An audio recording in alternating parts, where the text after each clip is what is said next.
Yo, what's going on, guys? And the Dallas Mavericks just got themselves a great player in Naji Marshall, who's going to help round up that bench for them. Naji Marshall, and I guess could be a safety blanket if Derrick Jones Jr. does leave. I'm assuming Derrick Jones Jr. is staying. That was the plan, to bring him back on the full mid-level exception. Now, they've used, technically, this is a 9-year per annual average for a guy who averaged 7 points, 3.5 rebounds, 2 assists a game last year for the New Orleans Pelicans. And Naji Marshall is a great story. He was an undrafted player who in 4 seasons just kept getting more and more of minutes. This year he kind of took a little bit of backseat as some of the younger guys kind of surpassed him. But the year before that, when he played 23 minutes a night, he was a 9 points, 4 rebounds, 2.5 assists guy who shot 43% from the field and 30% from 3. Now this year he shot 38% from 3 and 46% from the field. And he's a really good multi-positional defender. He's going to be someone that a team like the Dallas Mavericks are going to really like, as he's going to be able to play multiple positions for them, either the 2, the 3, and with him being 6'7", 220 pounds, maybe even some small ball 4, but he's got great size and length for the wing position, swingman. He can handle the ball. He's got some versatility in what he could do. And the thing is he can score a rebound, pass, and do a little bit of defense, as he's able to stick to multiple positions. He's kind of a jack of all trades, but master of none.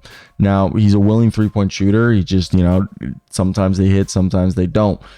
For me, I think he's going to be a guy that, regardless what happens with Mr. Derrick Jones Jr., Naji Marshall is the type of player that you want to bring in to your organization, as I think he helps raise the team's ceiling, or like the bench's ceiling at least, because of how he's able to play multiple positions and be somebody who could really help this team in a pinch.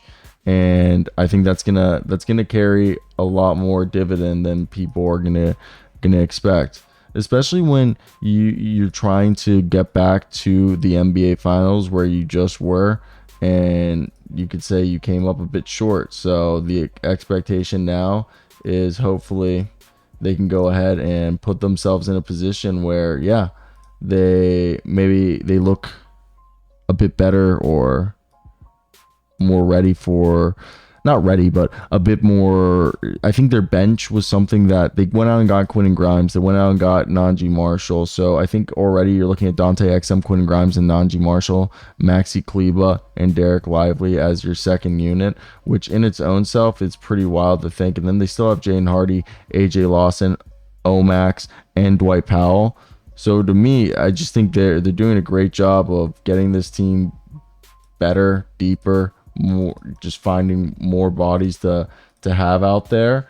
And if you're a fan of the Mavericks, I would say this upcoming season could be a really fun one, just because I feel like you're putting yourself out of a position that this team hasn't been for a while. And I think that's probably one of the more fun things about this, is how good this Mavericks team can be, especially with what the second unit is looking like. Really just looking like it's going to be a good time to be a Dallas Mavericks fan.